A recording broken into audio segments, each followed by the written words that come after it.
por favor. Bien, comenzó la grabación. Ahora voy a compartir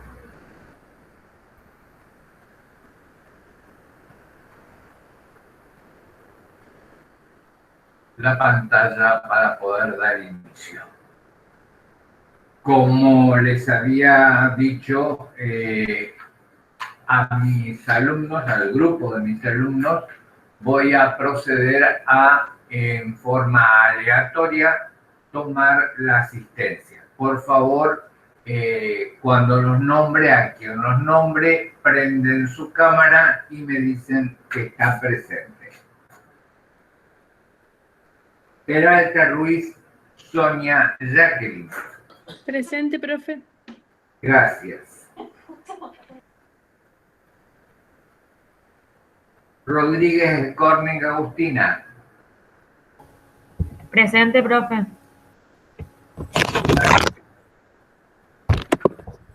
Romero Paola Rocío. Presente, profe. Rob Elías. Profe, presente. Gracias. Sarchete Julián. Presente, profe. Silva Luciano. Presente, profe. Presente. Bien. Valenzuela Noelia. Presente, profe. Gracias. Villolgo Pavicic. Presente, profe. Gracias. Ibarra Fernanda.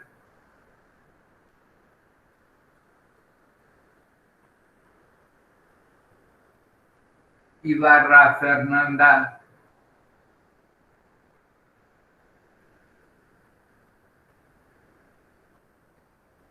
Zacarías Lencina. Presente, profe. Gracias. Zamora Cintia. Presente, profe. Gracias. Bien, señores. Comencemos el desarrollo de este ejercicio.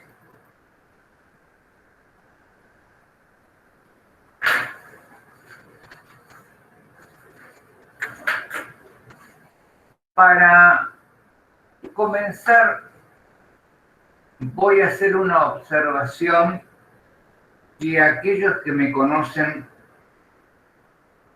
saben perfectamente bien que no estoy ni exagerando ni... Perdón, juro que estoy coherente, les juro que estoy coherente. Ni estoy llevando este tema más allá de lo que corresponde. Pero sí, quiero decirles, quiero recordarles que cuando nosotros vimos sistemas contables, nosotros hicimos liquidaciones de sueldo y tuvimos que recurrir a toda la información que conllevaba la realización de dicha tarea. Siempre digo, y en la presencialidad me río yo porque ustedes no pueden hacerlo, no me pueden decir que no, porque fui yo el que dictó las clases. Entonces, en función de eso, tengo la certeza de lo que estoy diciendo. Si bien es cierto, hace algunos años ya no estoy más en esa cátedra, he consultado con mis colegas y continúan desarrollando de la misma manera los ejercicios.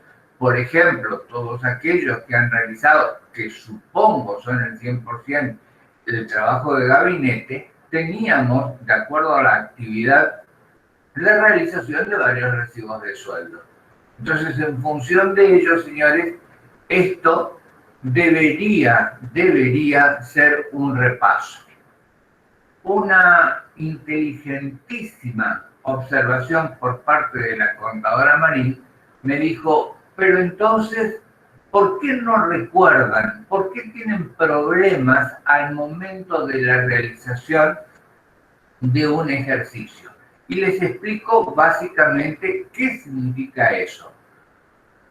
Todo lo que vamos a ver hoy, todo lo que vamos a ver en las próximas clases, es ni más ni menos que la base que nosotros como profesionales en ciencias económicas definitivamente tenemos que conocer a efectos de qué, de poder hacer la liquidación y después intervenir básicamente en dos momentos en el que el contador es parte importante del proceso.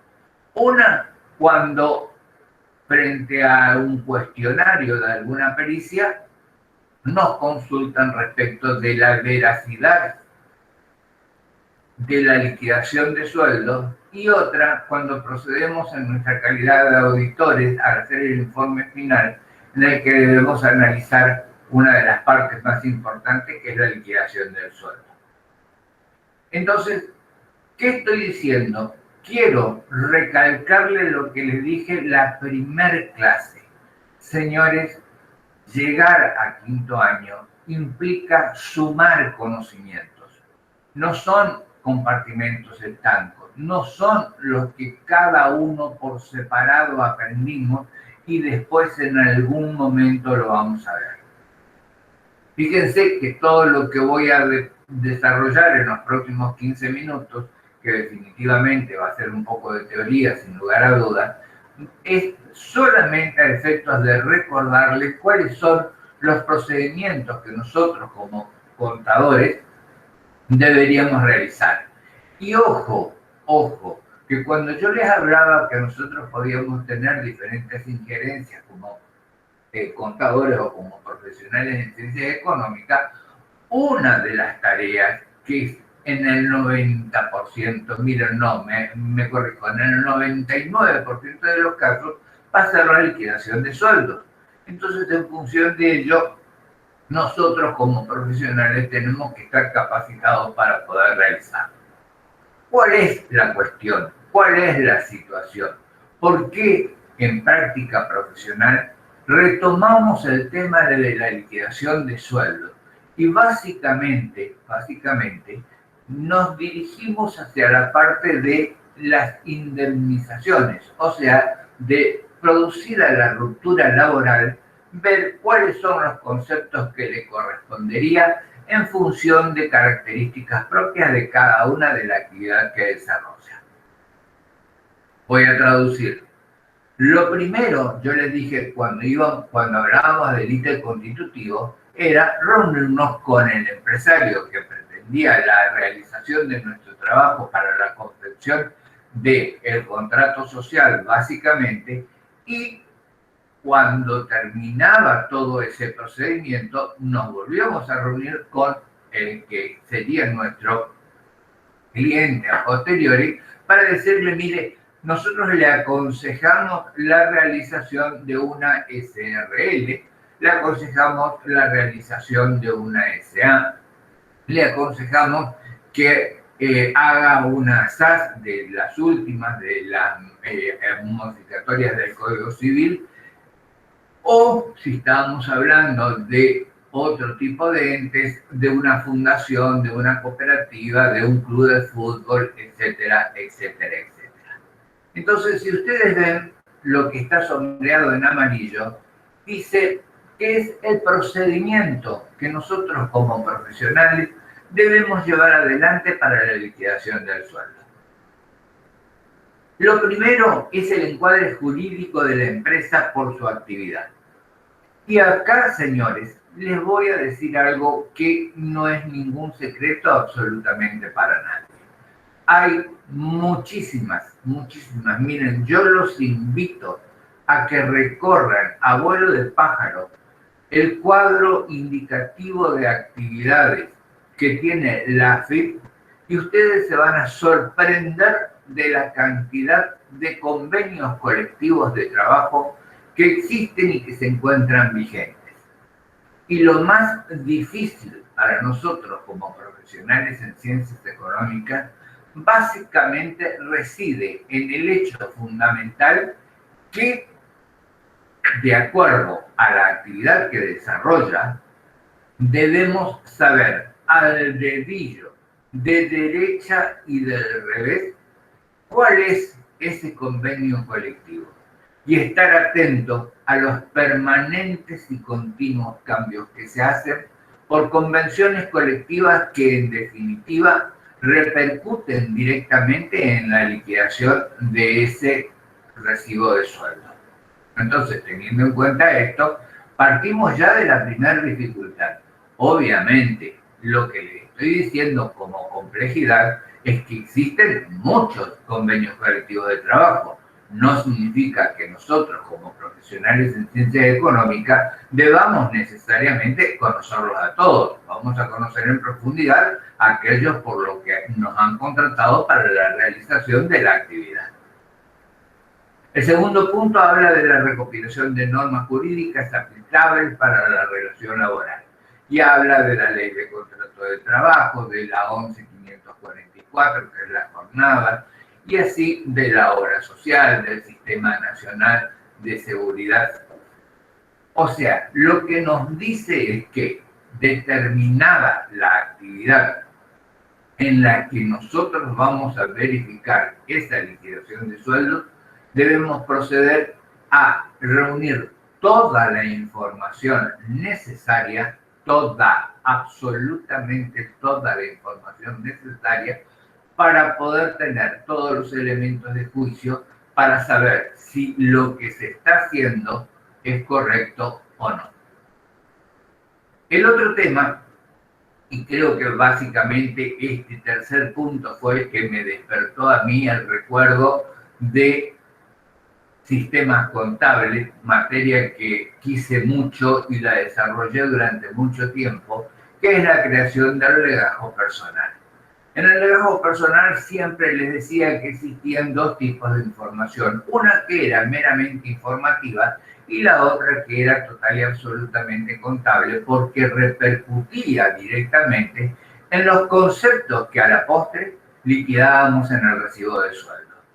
Por ejemplo, el DNI, por ejemplo, el CUID, como por ejemplo la constancia de trabajo o la constancia de salud, no repercute numéricamente en ningún lugar del recibo, pero sí forma parte importante de ese legajo porque en definitiva me va a ir direccionando a mí para tener los conceptos necesarios para poder llevarlo adelante al momento de esa liquidación. Y los conceptos básicamente numerales son aquellos, por ejemplo, una constancia de matrimonio, una constancia de nacimiento de hijos, un problema de salud con los respectivos certificados médicos, todos conceptos que ya vamos a ir repasándolos muy rápidamente, influyen o no en esa liquidación. Recuerden ustedes que tienen como objetivo fundamental todo esto, poder realizar nuestro trabajo con la experticia necesaria para que si mañana existe un problema, no hayamos omitido ninguno de los conceptos. Y básicamente, ¿cuál es el problema grave? Insisto, el problema más importante es que esas convenciones colectivas de trabajo son de carácter volátil, son de carácter tan importantes y continuas que nosotros como profesionales en ciencias económicas no podemos dejar de estar atentos a cada una de las modificaciones. El punto 4 habla del detalle de los organismos de control vinculados con la relación laboral. Fundamentalmente, ustedes recuerdan que cuando comienza una relación laboral, hoy en la Argentina lo primero que nosotros tenemos que hacer, sea cual fuera la condición del empleado en la que lo vamos a tomar, es la denominada alta temprana, que lo hacemos a través de formularios de la AFIP.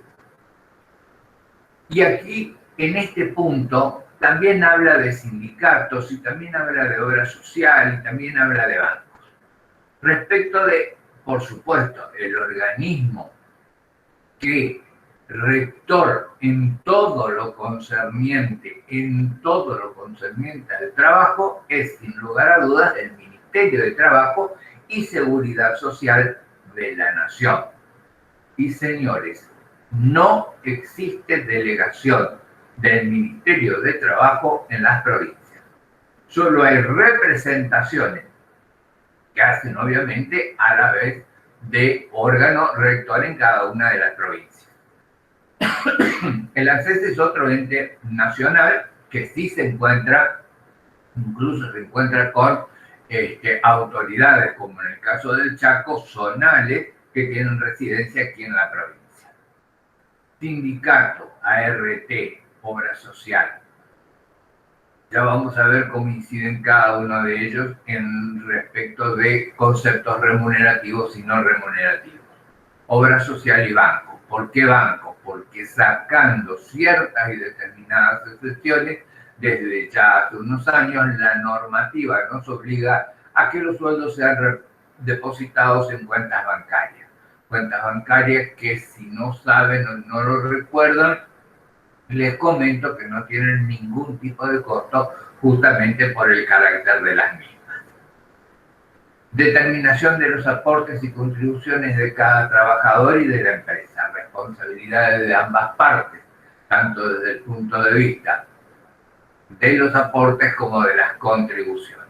Unas corresponden al empleado, las otras corresponden al empleador. Y ya vamos a ir desarrollándolas después cuando veamos la estructura del recibo. Respecto del sindicato, permítanme decirles que existen conceptos que son obligatorios, que son por naturaleza incluidos dentro de la liquidación, y otros a los que el empleado debe aceptar o solicitar su incursión. Últimamente hay cierta coerción en cuanto a, por ejemplo, ser miembro de un sindicato, alegando de que él mismo brinda beneficios. Lo hace en cuestión de vacaciones, lo hace en cuestión de farmacia, en cuestión de óptica, en cuestión de ropa. Hay muchísimos beneficios que el sindicato por sí mismo puede brindarle al empleado. Pero este es un concepto voluntario, no obligatorio, así como los demás. Organización de los medios técnicos a emplear para la liquidación. Aquí vamos directamente a la fase técnica, a la fase informática. Ya, señores, desde hace muchísimo tiempo existen un montón de aplicaciones de programas para la liquidación de sueldos que nos facilita a los profesionales en ciencias económicas la resolución y la confección de los recibos desde con muchísimo más tiempo. Pero, por favor, el tema importante aquí es elegir el programa, el aplicativo adecuado, y está directamente relacionado con el punto 1, con la actividad que desarrolla. ¿Por qué? Porque no es lo mismo liquidarle el sueldo a un empleado rural, a un empleado de estación de servicio o a un empleado de comercio. Que entre paréntesis les digo, la liquidación de los empleados de comercio es al día de hoy una de las más complejas para realizar y debemos estar muy, pero muy atentos a la confección de esos recibos. El punto 7 también me recuerda sin lugar a dudas sistemas contables.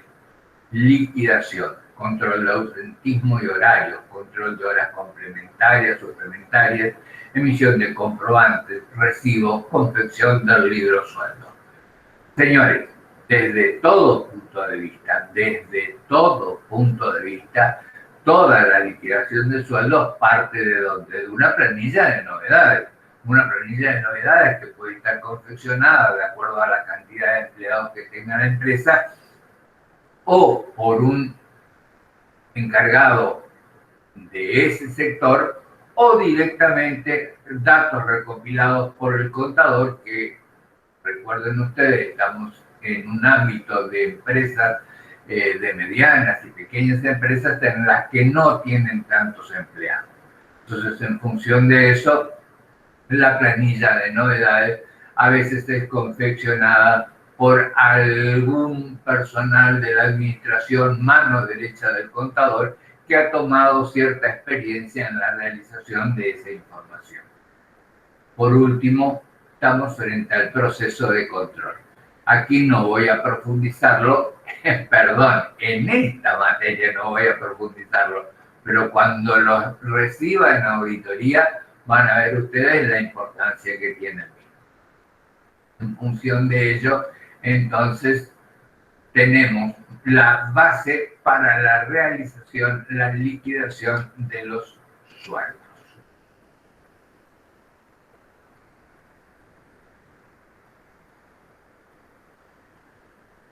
El otro tema que me voy a permitir, siempre esto es un repaso, porque después con el contador TACA les puedo asegurar que van a, sin lugar a dudas, a tener bien pormenorizado cuáles son todos y cada uno de los puntos, porque, insisto, tienen que ver con una cuestión pura y absolutamente teórica, pero con la contadora Marín resolvimos esta pequeña introducción teórica para poder desarrollar el ejercicio que viene, que es muy simple, es muy sencillo, es muy básico, pero les puedo asegurar que después se complejiza cuando estamos en presencia de situaciones un poco más complejas al momento de la desvinculación del empleado, en donde surgen conceptos que son importantes para su liquidación, que, aunque nadie lo pregunte, yo ya se lo anticipo, es número puesto, sin lugar a dudas, para la realización del primer parcial. Dos son los conceptos que nosotros tenemos que tener permanentemente en cuenta: los remunerativos y los no remunerativos. ¿Por qué? Porque inciden, sin lugar a dudas y en forma directa, en la realización del recibo y en la liquidación del mismo. Los conceptos remunerativos son aquellos que son tenidos en cuenta para el cálculo de los aportes y contribuciones a la seguridad social y a la obra social, que a su vez se deben tener en cuenta a la hora de liquidar el sueldo anual complementario y las indemnizaciones, etcétera, etcétera, etcétera. Etcétera es una palabra que no me gusta desde ningún punto de vista, porque siempre termina produciéndome una sensación de saber o de creer que hay más conceptos, pero no los estoy diciendo. Lo que ocurre es que sí, que efectivamente hay muchos conceptos que van a ir surgiendo, y reitero, porque esta es la parte importante, de acuerdo fundamentalmente al contrato de trabajo, al convenio colectivo de trabajo al que esté sujeto el empleado por el que voy a realizar la liquidación o voy a realizar todos los conceptos que corresponden a su desvinculación, que puede tener, sin lugar a dudas, varias alternativas. Ahora bien, los conceptos no remunerativos son aquellos que no tienen que tener en cuenta a la hora de pagar contribuciones, aportes y contribuciones, perdón, está mal escrito, aportes y contribuciones. Y por lo tanto no tienen que tener en cuenta, no son tenidos en cuenta ni para la liquidación del aguinaldo, las vacaciones, las indemnizaciones. Estos tienen como destino el mejoramiento de la calidad de vida del trabajador y su familia a través del otorgamiento de beneficios sociales, reparación de daños a través del pago de indemnizaciones, compensación de gastos incurridos por el trabajador en ocasión del trabajo y algún tipo de subsidio como las asignaciones familiares, las becas y otros conceptos. ¿De qué estamos hablando? Hay de nuevo me remito al convenio, de nuevo me remito a la situación que nos lleva sin ningún lugar a dudas a tener que desarrollar, a tener que estudiar y ver cuáles son los conceptos que sí están alcanzados para realizar los aportes y las contribuciones y aquellos que no.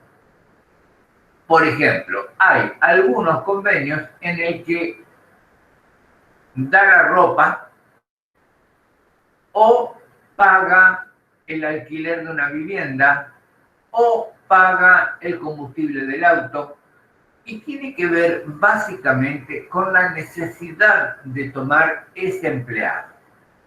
Hubo una época, no hace mucho, en el que nuestro sur, nuestra Patagonia, había tenido un gravísimo problema de personal.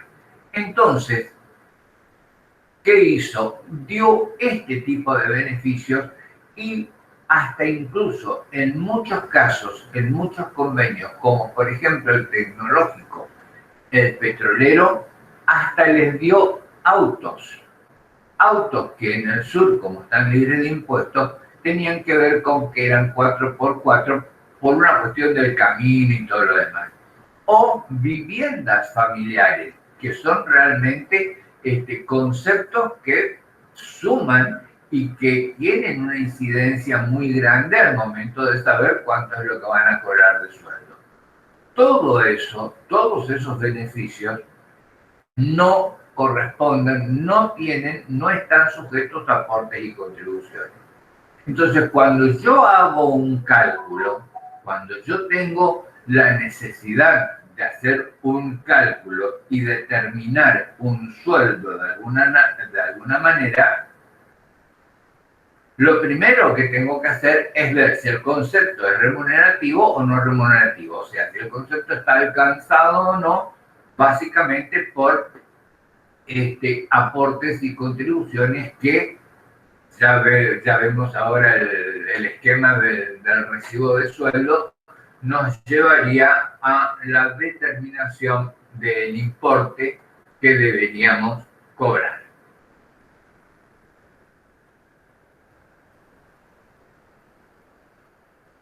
Perdón.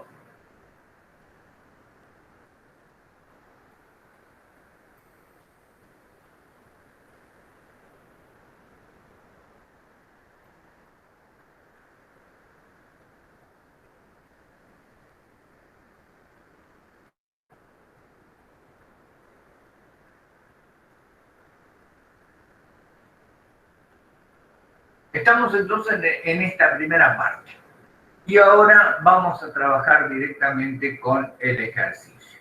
Y el ejercicio a su vez, el ejercicio número 4, a su vez tiene la incorporación de todos estos conceptos de los que veníamos hablando. Dice el planteo que realizaremos la liquidación de haberes del mes de septiembre correspondiente a un trabajador que cumple las funciones de operario general de mantenimiento encuadrada en la categoría de personal de mantenimiento y oficios varios, artículo 4 del Convenio Colectivo de Trabajo 769 del 2019, que corresponde al Convenio de Alimentación, Industrialización de Huevos.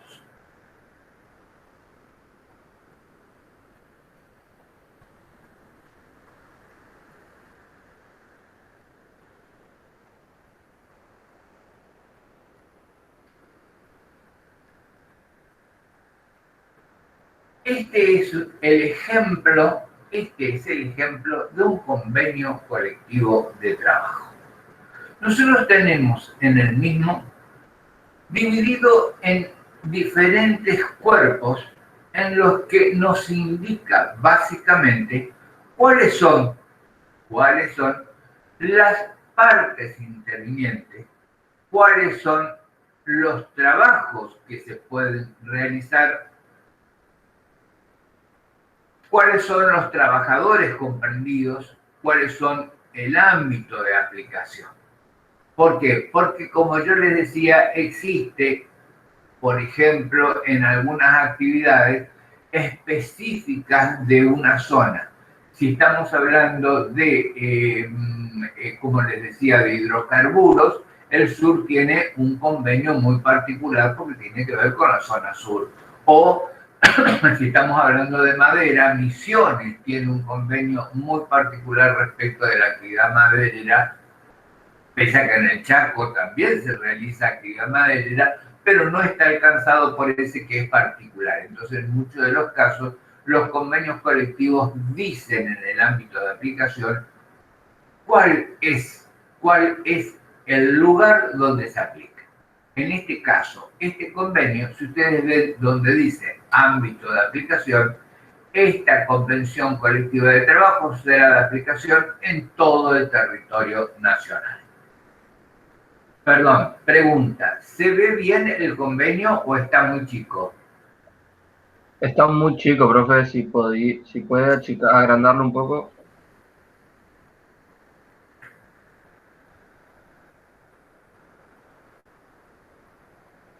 Ahí, ¿cómo está? Ahí se ve perfecto, gracias. Bien, perfecto. Entonces, teniendo en cuenta esto que les estoy diciendo, sería algo así como que este convenio colectivo de trabajo es nuestra guía. Cuando hablo de es nuestra guía, estoy hablando de nosotros como profesionales de ciencias económicas, básicamente como contadores, cuáles son todos los conceptos que yo tengo que tener, cuáles son todos los conocimientos que yo tengo que tener sobre esta actividad para que, sin lugar a dudas, pueda, a través de su lectura y conocimiento, la aplicación, sin lugar a dudas, de todos y cada uno de ellos al momento de la realización del recibo de sueldo.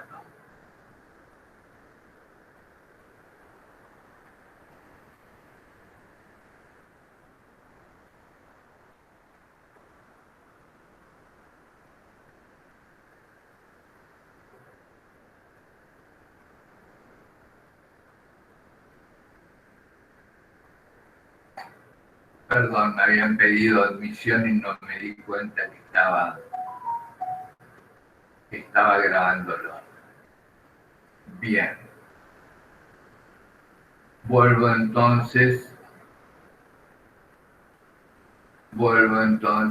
a la guía.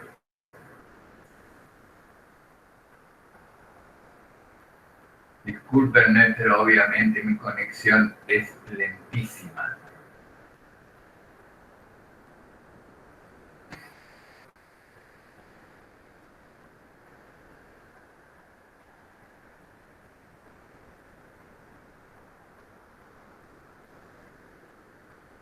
Introducción. A los fines de presentar el tema objeto del presente trabajo, investigue los aspectos claves del convenio colectivo 769/19 sobre alimentación, industrialización de huevos en el siguiente link. Y esta es la parte en la que ustedes deberían, sin lugar a dudas, sentirse realmente agradecidos con la profesora Pérez Didut, porque se tomó el trabajo de enlazar cada uno de estos links a la guía, de manera tal de que no tengan tanta dificultad para ir y venir. ¿Con qué comienza cualquier tipo de investigación respecto de el tema del empleado? Dijimos que lo primero que hacemos es determinar la actividad. Y a renglón seguido, lo que nosotros tenemos que investigar y dejar por escrito, donde en el legajo, señores, ¿recuerdan que hacíamos eso? ¿Cuál es la actividad que va a realizar este empleado? ¿De qué manera? Indicándole, señor, usted va a ser vendedor, señor, usted va a ser operario general de mantenimiento de maquinaria, señor, usted va a ser gerente, señor, usted va a liquidar sueldos, señor, usted va a tener tal o cual actividad dentro de la empresa. Entonces, en función de ello, ¿qué hacemos?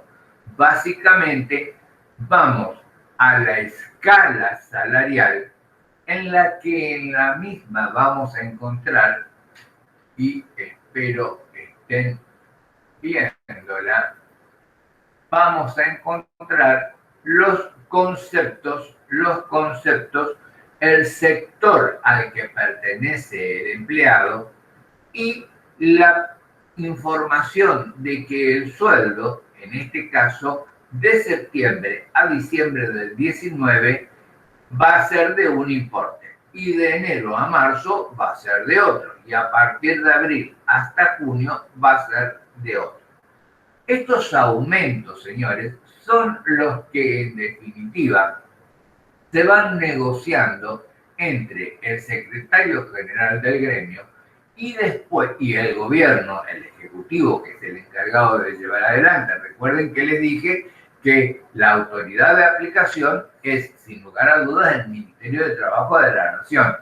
Ahí es donde se homologan, o sea, se ponen de acuerdo las dos partes y dicen, bueno, perfecto, el sueldo básico es tanto y a partir de este mes y hasta tal mes corresponde este importe y después va a tener un aumento del tanto por ciento y después va a tener un aumento del tanto por ciento. De manera tal de que nosotros, conociendo esta información de antemano, vamos a saber o vamos a preparar nuestros equipos. ¿Recuerdan cuando decíamos, cuando habíamos visto en la reunionista amarilla la parte de el sustento informático? Bueno, el programa de sueldo te avisa con un tiempo prudencial, miren que para el mes que viene un aumento de tanto y entonces en forma automática se va realizando el ajuste de las remuneraciones. Hay conceptos que son muy importantes, pero no en todos los convenios tienen exactamente el mismo valor. Entonces, en función de ello, hay que estar muy atento a lo que ese convenio indique. Fíjense, en este caso estamos hablando del adicional por antigüedad, estamos hablando del adicional por título y estamos hablando del aporte solidario y contribución solidaria del artículo 69, inciso A e inciso B del convenio colectivo de trabajo. En el primer caso, adicional por antigüedad,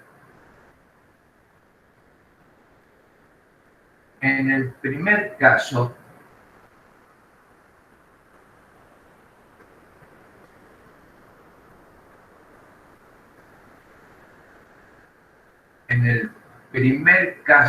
dice el artículo 14 y el artículo 15. Voy hasta ahí, voy a buscar esos artículos y ¿qué dato me tira? Me dice que tengo que pagar por antigüedad y me da un escalafón. Me dice que tengo que tener en cuenta todos los casos, que en todos los casos se aplicará sobre la retribución básica de la categoría a la cual pertenece el trabajador. O sea, me dan los dos datos más importantes y vuelvo a recordarles que esto ya ustedes deberían tenerlo un poco internalizado, que era cómo se paga la antigüedad.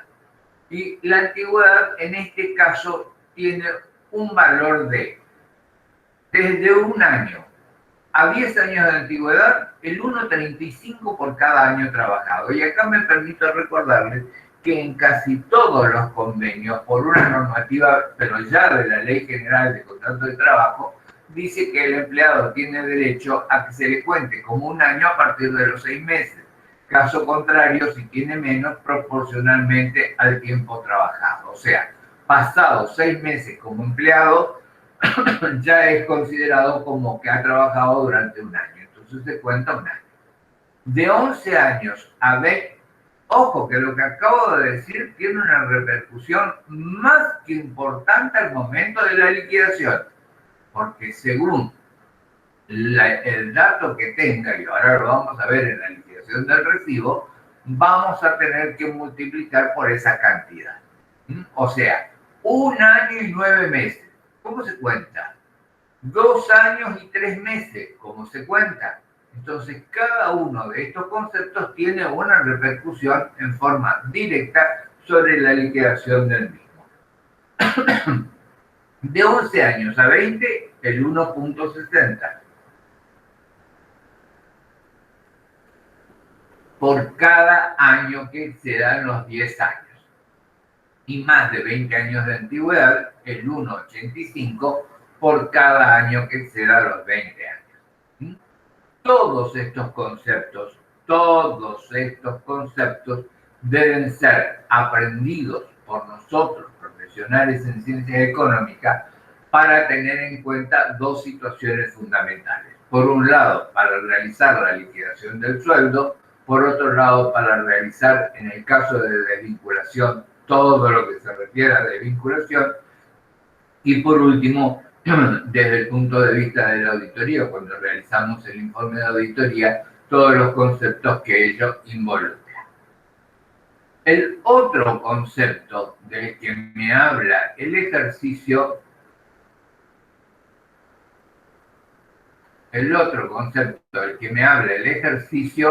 tiene que ver con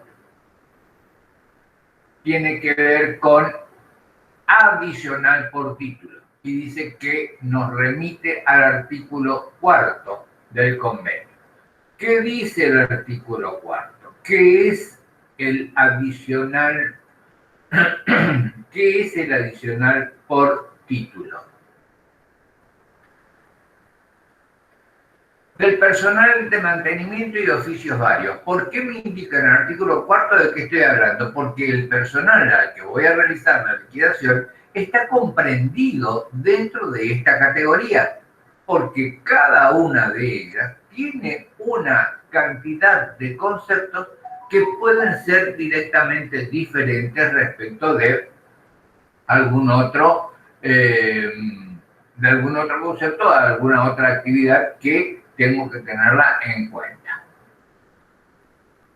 Respecto del adicional por título, tiene que ver con algo que es más que fundamental: los niveles alcanzados de educación del empleado. Sin ningún lugar a dudas, señores, sin lugar a dudas, cuanto más alto es el nivel educativo alcanzado, mayor será el porcentaje. Y entonces, en función de ello, el artículo 4, en adicional por título, nos expresa que los trabajadores que presten servicios y estén comprendidos en este convenio tendrán un adicional por título según la presente escala. Título universitario, 15%, título terciario, 10%. Y esta última parte, este último renglón, es el que nosotros tenemos que tener muy presente, porque es nuestra base del cálculo. Nosotros con este dato tenemos que saber, sin lugar a dudas, si le vamos a aplicar solo a alguno de los conceptos del recibo o a todos. En este caso nos aclara perfectamente bien que los mismos se calcularán sobre los básicos de la categoría que le corresponda a cada trabajador. Aporte solidario y contribución solidaria. Y nos direcciona hacia el artículo 69, el inciso A y el inciso B. Aquí, señores, es donde ha surgido desde siempre esto que le digo de que este concepto es de carácter voluntario. Pero ¿qué ocurre? Tiene muchas ventajas y entonces, en función de ello, aportes y contribuciones destinados, entre otros objetivos, a la acción gremial, capacitación, acción social, la formación profesional, la investigación y el desarrollo convencional. ¿Qué significa todo esto? Significa básicamente que nosotros como empleados, podemos optar por solicitar que se nos detraiga de nuestro sueldo este aporte solidario que está fijado por el sindicato. Es voluntario. Por favor, que quede total y absolutamente claro el concepto. Aporte solidario, de conformidad con las facultades legales y estatutarias y el mandato de la representación negociadora sindical conferida al Congreso Nacional, bla, bla, bla, bla, bla, establece que los trabajadores comprendidos en este convenio colectivo o el que en el futuro lo reemplace de conformidad a lo estipulado en el artículo 9, aporten solidariamente a cada entidad sindical de primer grado adherida a la Federación durante la vigencia del mismo por el plazo de 12 meses y a partir de la firma del convenio. ¿Para qué sirve básicamente? Sirve para un montón de, se supone, beneficios sociales. Como les decía, dan algunos sindicatos que están muy bien organizados, hasta incluso llegan a tener hoteles. El que más a mí me impacta es uno que tiene hoteles en la ciudad de Mar del Plata, uno de los hoteles más bonitos de la ciudad de Mar del Plata, porque está en Punta Mogote, y el hotel da directamente al mar. Todas las ventanas del hotel dan al mar. Ese es un beneficio para los empleados que han decidido voluntariamente su aporte. Respecto de la contribución empresaria, con el objeto de prestar apoyo a la labor de formación profesional y capacitación de los trabajadores que viene desarrollando, las empresas comprometidas con el presente convenio o las que en el futuro lo reemplacen se obligan a realizar una contribución mensual de un valor de 81,50 por cada trabajador comprendido en esta convención. O sea, esta es la parte que más problemas ha dado permanentemente porque las empresas están obligadas, una vez que el empleado acepta voluntariamente su incorporación al sindicato, el empresario está obligado a hacer una parte del aporte y no hay alternativa porque así se firmó el convenio. Fíjense que dice que en el anexo 2 del acuerdo salarial de septiembre del 19, o sea, es nuevo, es moderno, actualiza el valor de la contribución y lo fija en 151,76. Recuerdan que recién acabo de leer lo que era 86, bueno, está desactualizado. Fíjense, estoy hablando del 2019 y recién estamos al comienzo del 21. O sea, que significa que esto tiene definitivamente una movilidad bastante importante y por lo tanto nosotros como contadores no podemos estar desatentos a todos estos cambios. Este es el tema que más nos debería importar. Este es el tema en el que sin ningún lugar a dudas nosotros tenemos que verificar desde todo punto de vista todos y cada uno de los conceptos que forman parte de los aportes y las contribuciones. Generalmente lo dividimos en dos, en el régimen general y en el régimen convencional. ¿Qué significa esto? El régimen general es de aplicación obligatoria tanto para el empleado como para el empleador, tanto para el que hace los aportes como para el que hace las contribuciones. No se puede rechazar, no se puede decir, no, yo no quiero que, no hay ninguna, absolutamente ninguna posibilidad. Los aportes corresponden al trabajador, se le descuenta directamente del sueldo o de los conceptos que ya vamos a ver. Y las contribuciones corresponden al empleador. Son dos diferentes y una, el de los trabajadores, se manifiesta directamente en el recibo de sueldo y el del empleador se manifiesta en un formulario de la AFIP que se denomina 931, en donde todos estos conceptos se transforman en importes que parten obviamente de las bases de cálculo establecidas básicamente en el régimen general por la ley de contrato de trabajo y en el convencional por el convenio colectivo de trabajo. ¿Nos vamos entendiendo hasta acá o voy demasiado rápido?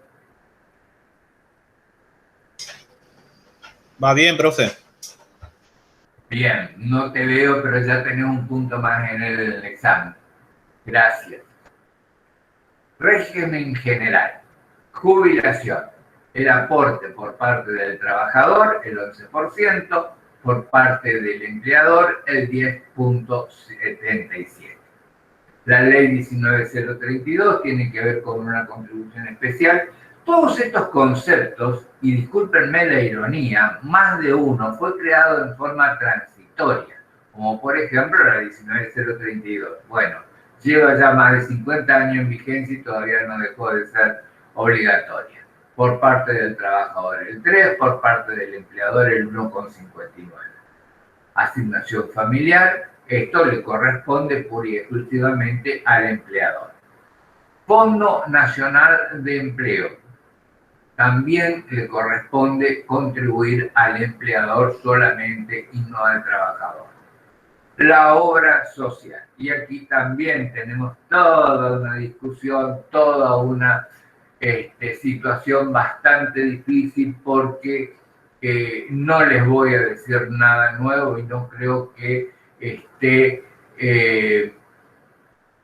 faltando a la verdad cuando le digo que las obras sociales desafortunadamente cada vez están más descapitalizadas y entonces tienen graves problemas y terminan siendo deficitarias en varios casos pese a los importes siderales que se cobran tanto por parte del trabajador como del empleador. ¿De qué estoy hablando? De que desafortunadamente cuando uno va a una consulta, lo primero que pregunta es, ¿y el plus? ¿Me va a cobrar plus? ¿Cuánto es el plus? Y entonces ahí empiezan la diferenciación entre las obras sociales que tienen un comportamiento un poco más honesto y no cobran plus, y todas otras aquellas que por estar en valores extremadamente bajos de la prestación médica necesitan sí o sí pasar por ahí. El seguro colectivo de vida es un seguro obligatorio, obligatorio. Si bien es cierto, no es extremadamente alto, pero digamos que al momento en el que desafortunadamente se necesita para cubrir algún gasto, el empleado puede contar con esta contribución aportada directamente por el empleador. LRT y ART. Disculpame, Luis. Sí. Tenés ahí una consulta de un alumno que te está consultando quién elige la obra social, si el empleado o el empleador. Adelante, contadora, conteste. ¿Usted sabe la respuesta? Usted es acá el que está a cargo de la situación. No, bueno, en principio, en realidad la mayoría de, cuando hablamos de entes privados, personal privado, en principio la mayoría de los sindicatos tienen su obra social y por lo tanto se entiende que están adheridos a esa obra social y redireccionás a esa obra social. Lo que pasa es que en realidad la elección siempre es del empleado y podría redireccionar la otra.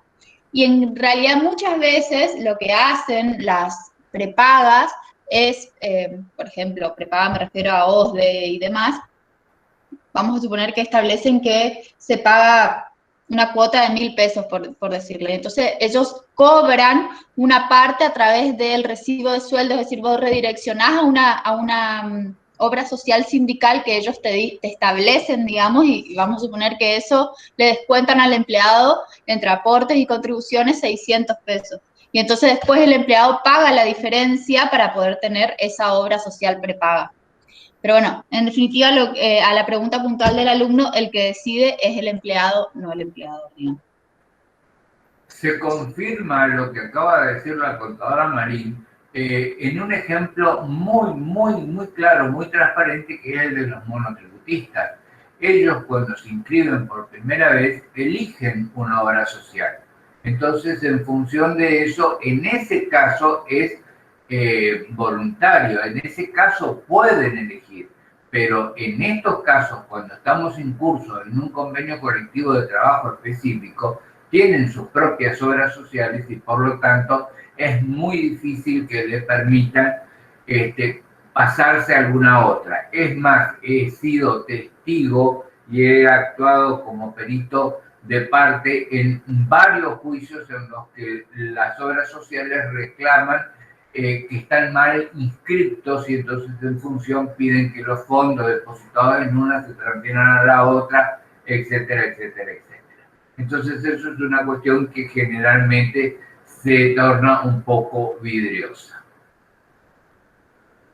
ART, fondo para fines específicos. Se paga también por parte del empleador.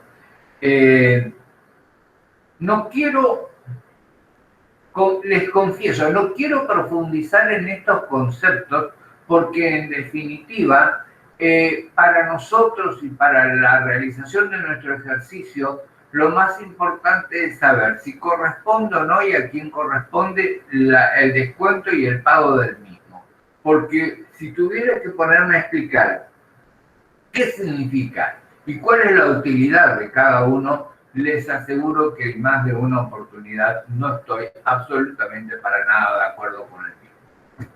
Por lo tanto, quiero solamente, o les estoy mostrando solamente, cómo se realiza o cuáles son los conceptos de aportes y contribuciones que tenemos que tener en cuenta al momento de la realización del sueldo. Recuerden, aportes corresponde al trabajador, contribuciones corresponden al empleador.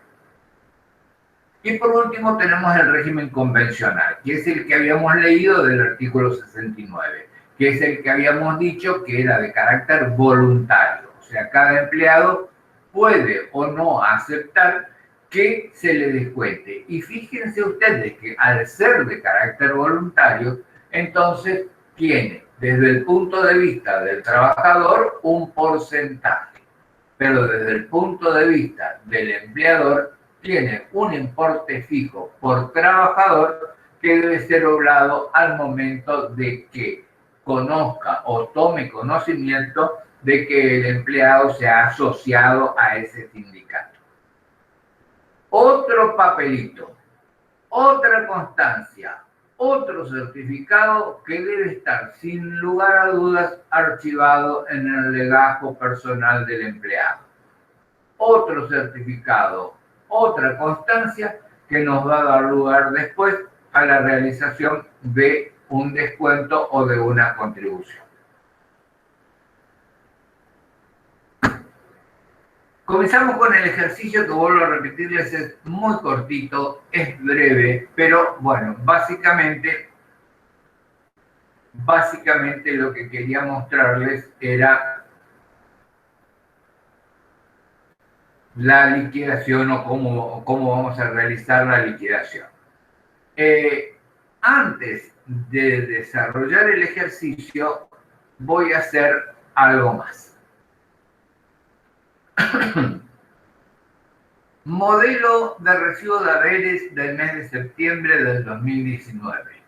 Señores, estimados alumnos, hay tantos modelos como convenciones colectivas de trabajo existen. Si ustedes me preguntan, ¿hay alguno que tenga todos los conceptos? La respuesta es todos los recibos deben tener, sin ningún lugar a duda, todos los datos necesarios de cualquier informe, que también les recuerdo, en su momento lo vimos. ¿Cuáles eran las tres partes importantes de un informe? El encabezamiento, el cuerpo y el pie. En el encabezamiento, ¿qué hacíamos? ¿Qué colocábamos? ¿Qué poníamos? Todos los datos necesarios para la identificación clara y sin ningún tipo de dudas del empleado al que estamos realizando la liquidación del sueldo. En el cuerpo, que colocamos todos y cada uno de los conceptos remunerativos y no remunerativos que tengan su alcance desde el punto de vista de los aportes y las contribuciones. Esta segunda parte. Y al final, El final es donde nosotros teníamos del informe, ¿qué cosa? La aclaración en letras y la firma y la fecha, identificando claramente de quién es el beneficiario, quién es el empleado. No voy a hablar del libro de sueldos y jornales, este es un tema que se lo dejo para que ustedes lo repasen porque ya lo vieron, y cuáles son las características del mismo. También es pregunta, les anticipo que también es pregunta de parcial, por un lado, y por el otro lado, cuáles son las características que lleva necesariamente a que este recibo sea absolutamente válido. Voy por el encabezamiento. Son los datos que sí o sí necesito. El primero, el quit.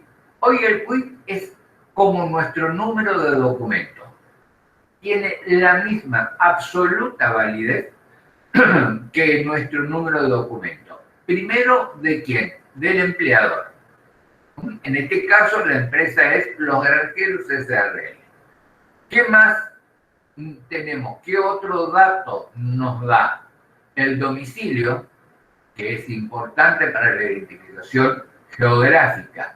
¿Por qué geográfica? Les decía, hay circunstancias, hay conceptos que se aplican en resistencia, hay conceptos que se aplican en el Chaco y hay conceptos que no en otras provincias. Me comí eso, perdón. Por ejemplo, hay conceptos como el Fondo de Salud Pública que se aplica en el Chaco, que lo cobra ATP,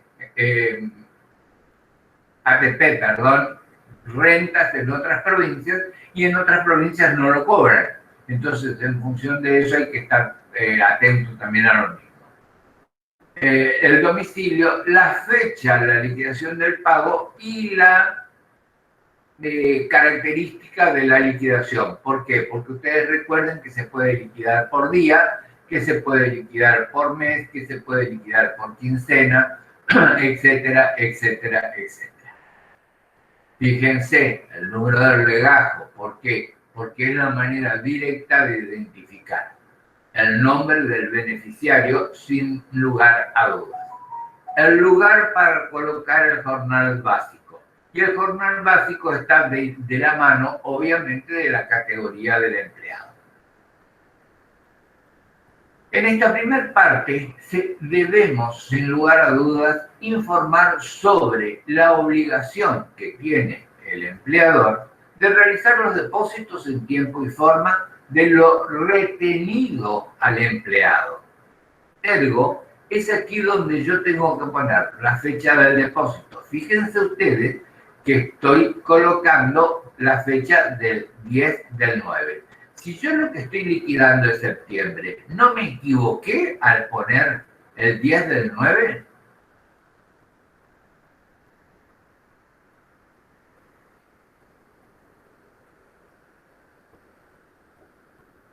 Bien, no me equivoqué. No, porque esa es la fecha de cobro del último recibo. ¿Cuál es la del característica? recibo ¿Cuál es anterior? la característica principal del sueldo? Puede ser que se pague mes vencido.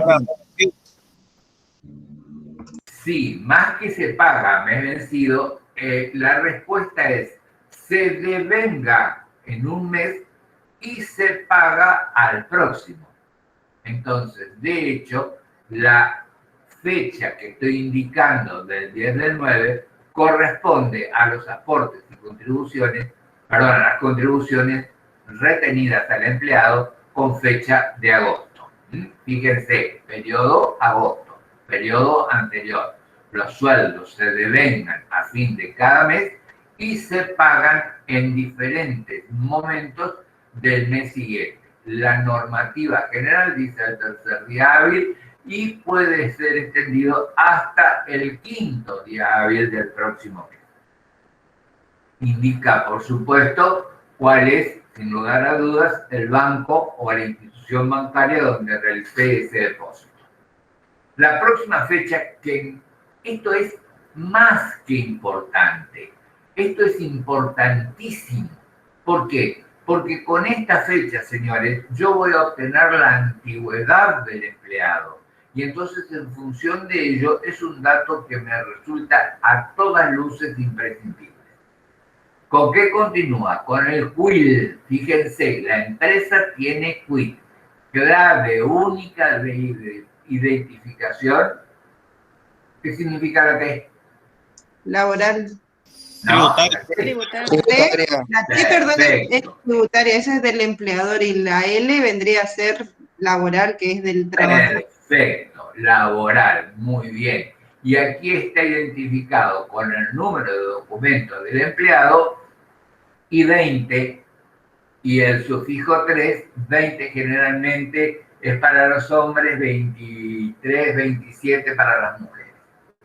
Si se puede y conozco, coloco el sector. Ese es el encabezado. Voy al cuerpo. El cuerpo, sin lugar a dudas, tiene entonces un código del sueldo básico, de la antigüedad, del adicional por antigüedad, del adicional por título. Y la cantidad. ¿Qué significa la cantidad?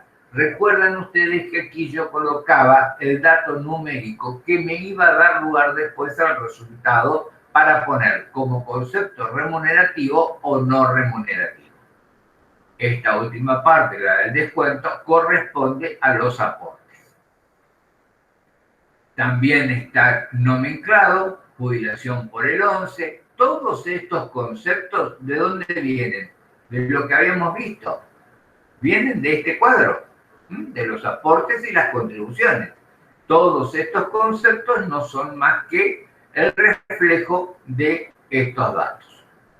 Por último, cuerpo, final del informe, lugar del pago, la fecha del mismo, el importe en pesos, el importe bruto, el importe neto a cobrar, el recibo, las leyes donde están comprendidas y la obra social a la que está sujeta. Estos dos últimos datos en algunos casos se coloca y en otros no. Señores, hasta aquí teóricamente estaría trasladando los datos que me han dado. Razón social los granjeros, el tipo de empleador está sujeto a este decreto, los datos del trabajador, se llama Juan Pedro Paz, la calificación profesional operario de mantenimiento, la fecha del ingreso 1 de septiembre del 13, antigüedad 6 años, a septiembre. Se supone que el trabajador no incurrió en faltas injustificadas durante el periodo a liquidar, posee título terciario, no se encuentra afiliado a la entidad gremial y la obra social para la que contribuye es para el personal de la industria de la alimentación. Con todos estos datos, señores, y ahora lo único que hago, perdónenme que sea tan crudo, pero lo único que hago es llevarlo a matemática.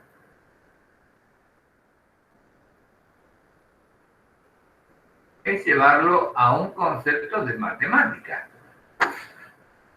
Tengo los datos, la fecha de ingreso. La jornada de trabajo dice que es de 8 horas diarias y 8 horas semanales.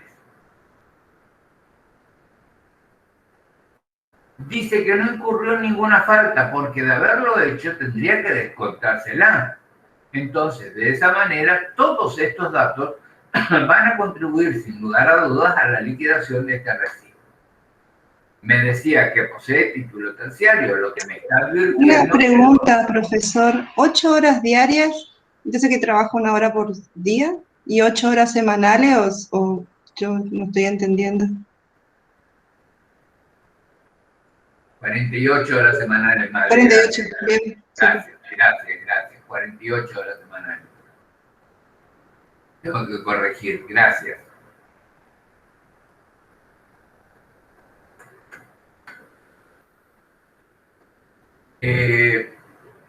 No se encuentra afiliado a la entidad gremial, o sea que no voy a tener que hacerle ningún tipo de descuento, y dice que la antigüedad es de 6 años y 1 mes. Esta parte, señores, por favor, ténganla muy en cuenta a efectos de contar sin equivocarse, porque les aseguro que en los exámenes, en el 60, en el 70% de los casos, es aquí donde se produce el más grave de los problemas. Voy a hacer la liquidación entonces del recibo. Sueldo básico dice que es 37.254 pesos. ¿Cuántos días trabajó? 30. Eso significa que no tengo que descontarle ninguno. Caso contrario, acá pondría 25, 27, 21, la cantidad de días que son necesarios. Y por supuesto, proporcionalmente, el básico se reduciría por la cantidad de días. ¿Cómo se hace? Fácil, se divide el básico por la cantidad de días efectivamente trabajados y ese es el importe. Remunerativo. Dijimos que todos estos conceptos tienen carácter remunerativo. La antigüedad. Fíjense, la antigüedad dice que es 8,10%. ¿Recuerdan de dónde lo saqué? Del artículo 14. Que decía que era ¿cuánto por año? 1,30, acá. 1,35 de 1 a 10 años, 1,60 de 11 a 20 Perfecto. años. Y si tienes 6 años, 1,35 por 6, ¿cuánto te da? Los 3.000... Ah, sí, me daba eso. Sí, te da 3.017, 8,10%. Que aplicado a los 37.000 te da 3.017,90. ¿Qué decía del título terciario? ¿Cuánto correspondía? 10%. Perfecto. ¿Y cómo lo calculo? El 10% sobre el básico. ¿Recuerdan que decía el convenio sobre qué tenía que producir el cálculo? Entonces, en función de ello, señores, siempre respeto lo instruido por el convenio colectivo de trabajo. Si no lo tengo, por la ley de trabajo, que es la madre y es la que nos rige en todo lo que no tengamos alguna aclaración. Después viene, ¿qué cosa? La parte de las contribuciones por parte del empleador, que también teníamos cada uno de los conceptos. ¿Recuerdan? De los importes. El 11, el 3, para cada uno de ellos. Entonces, en función de ello, lo único que hago es aplicar. Lo único que hago es aplicar. Sin lugar a dudas, Pablo, qué tarde te acepto. Lo único que hago es aplicar el porcentaje sobre el básico y de esa manera obtengo los importes correspondientes. Por último, hago los cálculos correspondientes a las remuneraciones brutas menos los descuentos, 44 menos 8, y llego a que este empleado tiene un sueldo de 35.641,82. O sea,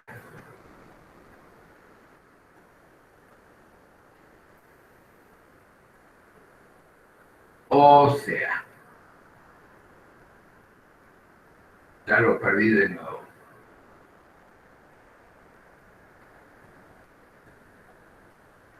Dentro del formulario de recibo, lo cerré. Dentro del formulario de recibo, entonces, nosotros podemos obtener sin ningún lugar a dudas cada uno de los conceptos que me tienen que llevar a ¿qué? Fundamentalmente a la liquidación del mismo. Reitero lo que les dije. Este ejercicio es muy básico. Este ejercicio tiene por finalidad ni más ni menos que el de poder llegar a determinar cómo está compuesto, perdón, no quiero marearlo, cómo está compuesto el recibo de sueldo, cuáles son los conceptos que tiene, cuáles son remunerativos, cuáles no son remunerativos. ¿Por qué? Porque después de aquí viene otro tema que lo va a manejar la contadora Marín con muchísimo más claridad que yo, que es la liquidación de las horas extras. Todos esos conceptos van a ir sumando, se van a ir agregando a este recibo de sueldo. ¿Para qué? Para que en definitiva, cuando llegue el momento de la realización de nuestro trabajo específico, que sería una pericia respecto de si el mismo fue bien liquidado o mal liquidado, más allá de que sea un sueldo mensual o una desvinculación por alguno de los casos, saber y tener con total y absoluta certeza la posibilidad de nosotros no equivocarnos en la realización de ¿qué? De los cálculos. Esto es matemática, señores. No estoy agregándole ningún otro concepto. Toda la primera parte sí lo fue. Toda la primera parte sí correspondió, sin lugar a dudas, a cuáles son y cómo deben ser los datos que necesito para su liquidación. De esta manera, entonces, fíjense que la liquidación del recibo es algo muy sencillo, muy básico, e insisto, discúlpenme, ustedes ya lo hicieron en el sistema porque liquidaron varios recibos de sueldo con varios conceptos. Con esto, señores, doy por finalizado este ejercicio y quedo pendiente para las consultas que me quieran hacer. Profe, en el caso de cuando veíamos el sueldo básico que pusimos cantidad 30, es por el supuesto que dice que no tiene faltas injustificadas. Si tuviera faltas justificadas o no, ahí se modifica la cantidad de días y depende de qué mes sea también, ¿no? O sea, puede ser 10 días también. Sí, sí, por supuesto. Acá lo que tenés que tener muy en cuenta es justamente lo que acabaste de decir. Si la falta es justificada, no se descuenta. Si la falta no es justificada, sí se descuenta. Acá hay un concepto que yo no quise incorporarlo, que es el del presentismo. El presentismo también es un convenio que se fija a nivel de sindicato o de convenio colectivo de trabajo. Y por ejemplo dice, si vos no faltás ningún día, vas a tener básicamente, en el básico se te va a agregar un 10% como premio. ¿Se entiende? Pero si nosotros estamos hablando de la jornada de trabajo, siempre, señores, por favor, siempre consideren meses de 30 días. Siempre. Y entonces, si el trabajador trae un certificado en el que por lo que fuere ha faltado 4 días, pero ese certificado no justifica su ausencia, entonces lo que hay que hacer es restar a los 30 4 días y al básico dividirlo por la cantidad que resulte para poder hacer todo el resto del cálculo matemático. ¿Y siempre van 30, profe, independientemente de que el empleado trabaje de lunes a viernes nomás? Sí, señora. Ah, bueno, gracias. En realidad hay que tener cuidado porque de acuerdo a los convenios puede trabajar más o puede trabajar menos. Hay algunos convenios, por eso digo, cada situación es particular y por eso tenemos que tener muy en cuenta el planteo, los datos del planteo. Sin pretender confundirte, te diría, por ejemplo, que los trabajos de carácter rotativos, como por ejemplo los que se desarrollan en una estación de servicio, donde vos tenés un turno a la mañana, un turno a la tarde y un turno a la noche, y se van rotando, puede que en vez de trabajar 8 horas diarias, trabajen 7 horas. Hay actividades que son peligrosas.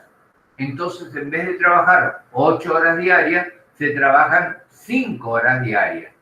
Situaciones de esa naturaleza que da cada una de las actividades que desarrolla el empleado.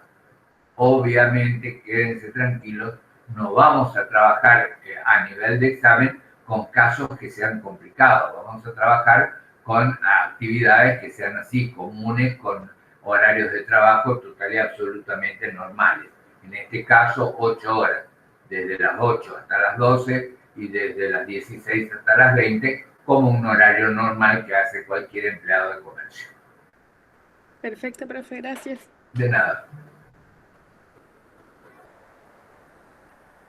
Señores, si no hay alguna otra pregunta, voy a cortar la grabación. Bien, les agradezco la presencia. Contadora Marín, ¿está usted por ahí? Sí, acá estoy. ¿Quiere agregar algo? Lo único que me gustaría agregar así rapidito es que les quede claro, chicos, que esto que les hablaba el contador y que les daba el detalle del recibo y demás no es antojadizo y no es porque a él se le ocurre. Todo esto nace de la normativa, en este caso la Ley de Contrato de Trabajo, que establece específicamente cuáles son los datos que tiene que contener un recibo de sueldo. Que si mal no recuerdo, creo que es el artículo 140, que en realidad el objetivo justamente de que el recibo de sueldo tenga un montón de datos es que el empleado esté en condiciones de controlar lo que está cobrando y eventualmente levantar algún tipo de reclamo ante su empleador, ¿no es cierto?